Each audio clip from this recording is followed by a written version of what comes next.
This is David Finzer for Truth and Lies Radio and the Overseas Radio Network. You can join our conversation by calling toll-free in the U.S. and Canada at 1-855-655-2121 or by Skype at ORN Live, or you can email me at david@truthandliesradio.com. I got a message during the during the break, and it's something worth just carrying over. One last comment about the previous thing dealing with Florida. I've often said the Democrat formula for getting elected is you get 95% of the black vote, 60% of the women vote, and 5 to 10% of the white male vote. But I was pointed out that they also need to get 100% of the illegal alien and dead vote. And I guess that's a correction. I do stand corrected, and I thank the person who wrote me and pointed that out to me. I will try to add that when I talk about that formula in the future. On Friday, I started a Finzer primer on the Bill of Rights because I discovered something last week that in all my years of study I had never come across before. And it was from the archives of the United States government. And just to catch you up, it was the actual congressional resolution proposing the Bill of Rights to the states. And the judges always argue in court, what was the intention of the framers? And I understand now why I've never seen this before, why it's never been published, why it's not taught in schools. Because in the preamble to the Bill of Rights is this paragraph, which I'm repeating myself, but I'm going to do an amendment a day probably. The conventions of a number of the states, because remember, the Constitution was ratified by state conventions, having at the time of their adopting the Constitution expressed a desire in order to prevent misconstruction or abuse of its powers, that further declaratory and restrictive clauses should be added. Now, right there, if there was any question that the Bill of Rights was intended to limit a broad interpretation of the powers granted to the federal government, that should take away all question in the minds of anyone who can read. Now, I talked at length on Friday about the First Amendment, so let's talk about the Second Amendment. Second Amendment has a preamble, unfortunately, and then the statement. It says, a well-regulated militia being necessary to the security of a free state, the right of the people to keep and bear arms shall not be infringed. Now, to me, that's pretty clear. But the left says that means the militia gets to bear arms. Now, how the hell they get that out of it, I don't know, except they must have gone to public schools and gotten C's and can't read English very well. Because first it's just a statement, a well-regulated militia is necessary for a free state to be secure. Like Switzerland has a well-regulated militia. All the men in Switzerland are members of the militia and have arms at their house. And that's why Switzerland stays out of wars. The important part is the right of the people, not the militia, the people, to keep and bear arms shall not be infringed. Now, let's tear that apart. Let's parse that very carefully. What word did they use at the end? Infringed. That was the strongest word that they could use. Infringed is limited in any way. If it had said the right of the people to keep and bear arms shall not be denied, it could be interpreted as that it could be licensed, it could be restricted, etc. All the things they're doing now might be constitutional. Much of them might be constitutional if it said shall not be denied. But it doesn't say that. It says infringed, which means you can't tamper with it. It's like religion. You can't tamper with it. And what's the right of the people? Not just to keep them, but to bear them. Now, what did they mean by keeping and bearing arms? Does that mean you're allowed to have a shotgun to go hunting? I mean, the NRA regularly makes me angry because they focus around the concept that, well, it's the right to hunt, blah, blah, blah. Baloney. It's not even necessarily about the right to defend yourself from crime. The founding fathers wanted it to be the right to defend yourself against a tyrannical government. And what did they mean by arms? Did they just mean handguns and rifles? No. We know they included cannons because privately owned cannons were owned for at least 100 years after the founding of the country. Do you remember when the British marched out from Boston to Lexington and Concord? It was to take away the cannons and the other arms that the Minutemen had supplied. Point in fact, what the amendment says, like it or not, opens up all arms to the people and gives them the right to keep and bear them. Now you say, well, but do you want people running around with machine guns or with bazookas or with tanks? Well, maybe not. But the problem is, as George Washington said, if you're going to change the Constitution, change it in the way that the Constitution prescribes. But they didn't do that. They undermined it through court decisions, and they undermined it through laws that chipped away a little here and a little there and a little here and a little there. And pretty soon, the right to keep and bear arms, to carry them, that means carry them, concealed or otherwise, that right, which once was as big as the Rock of Gibraltar, is now the size of a paving brick. And this is because of this doctrine of incrementalism. And the left has always used it. I give you a great example that occurs every day, right now, in another part of the world, on the border between China and Russia. There's a river, I think it's the Amur, that constitutes part of the border between Russia and Red China. And every night, thousands of Chinese junks go out and dump rocks into the river, and they're gradually moving the river farther and farther and farther into Russia because they think in terms of centuries. And so people say, well, okay, it's not reasonable for someone to have machine guns. Well, I'm not sure about that. If the government has them, I think we should have them. How is it that the government, which represents us, should have more rights than we have? I cannot follow the logic in that. This government in the United States was created as a contract between the states, among the states and the people, and it only has the rights that the people chose to give it. And one of the rights that they did not give the government was the right to take away arms and armaments from people. Now, the states can regulate those rights to a certain extent, but again, then you're stuck with the 14th Amendment, the doctrine of incorporation, which says that anyone born in the United States is a citizen of the United States and has all the rights under the Constitution. So what do? They just ignore them. Now, I don't know that I want tanks running around the street privately owned. It may get to that if America goes into a civil war. But the point is, how do we have any respect, or how does the document have any power if it can be ignored by the very people who swear oaths to uphold, protect, and defend it? Am I taking a radical position? Yes, absolutely yes. I am going, in the classical meaning of the word radical, right to the root of the problem.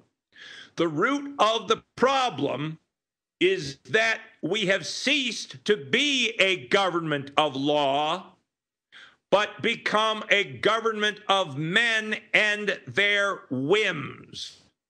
And this important right, will keep the government afraid of the people, has been largely taken away. And George Washington spoke about it. Thomas Jefferson spoke about it. So many presidents of the great presidents have spoken about it.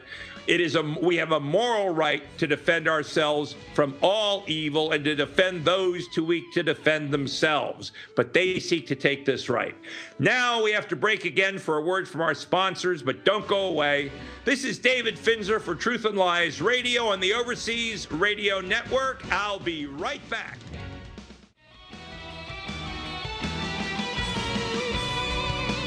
This is David Finzer for Truth and Lies Radio on the Overseas Radio Network. Well, now let's move on to the category of stupid and unbelievable.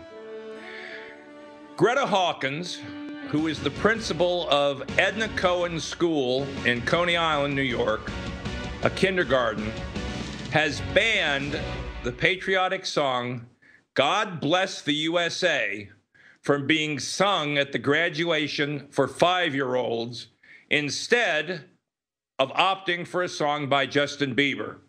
Kindergartners at the school will not be allowed to sing God Bless the USA at their moving up ceremony because the principal, Greta Hawkins, has decided it is inappropriate. The lyric, she said, could offend other cultures and are too grown up for 5-year-olds.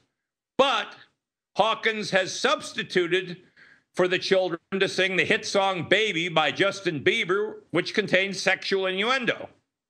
This is not the first time that Hawkins, who happens to be a Jehovah's Witness, has tried to remove patriotism from the school.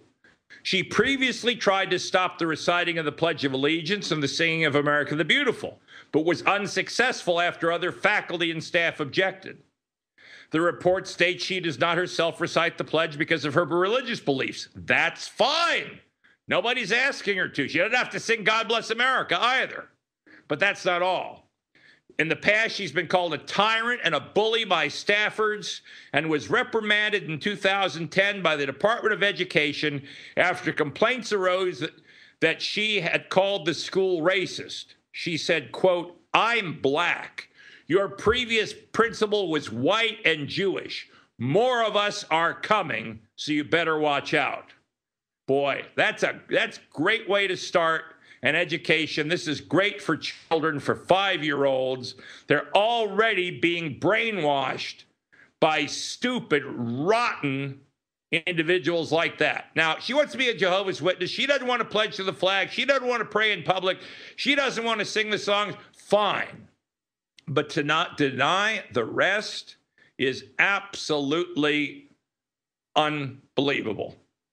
Now, I came across something last week, actually, that's funny if it weren't so sick. And it's something I picked up from a newsletter called the Independent Journal Review. And it's examples of how America is turning into a nanny state, which is basically infantilizing the American citizens. These are some examples. We all know about some of them. New York City Mayor Mike Bloomberg, sort of a fatty himself, has announced that he wants to ban the sale of all large sodas and sugary drinks in order to fight obesity. Best way he could fight obesity is to get out of office. In North Carolina, authorities are threatening to send a blogger to prison for blogging about his battle against diabetes. In San Francisco, if you do not recycle your trash correctly, you can be fined up to $500. The following is a list of just some cities that have started using RFID tracking chips to monitor the recycling habits of their citizens: Cleveland, Ohio; Charlotte, North Carolina; Alexandria, Virginia; Boise, Idaho. You can tell a bunch of Californians moved there. Dayton, Ohio; Flint, Michigan, all over. In Minnetonka, Minnesota, you can be fined up to $2,000 for having a muddy vehicle. In Hazelwood, Missouri, it's against the law for little girls to sell Girl Scout cookies in front of their own homes. San Francisco has implemented a ban on Happy Meal toys. Over the past couple of years, there have been hundreds of instances across the country where lemonade stands run by children have been shut down by police because the children haven't acquired the proper permits. John Stossel has a couple of great videos on that on YouTube. State legislatures all over the country have been passing legislation making it more difficult for parents to opt out of having their children vaccinated. Since when is it the state legislature's right to decide what medical care your children get?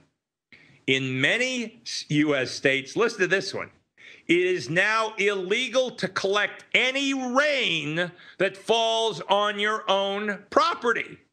That's as stupid as the story I told you in the winter about when one of my friends crossed the border from Serbia into Croatia, and the Croatians wouldn't let them in until they wiped the snow off the car because it was illegal to import Serbian snow into Croatia.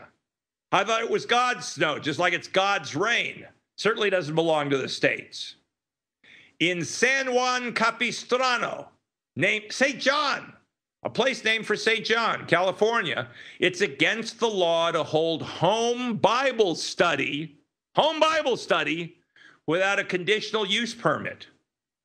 In New York City, it's against the law to smoke at public parks and beaches. In California, food confiscation teams visit the homes of people that have been discovered to have purchased raw milk. God forbid that someone should drink raw milk. I mean, after all, we know what happened to, I guess nobody drank milk for all the time from the colonial times until, when everybody had their own cow. It's incredible. In Hilton Head, South Carolina, it's illegal to have trash in your car.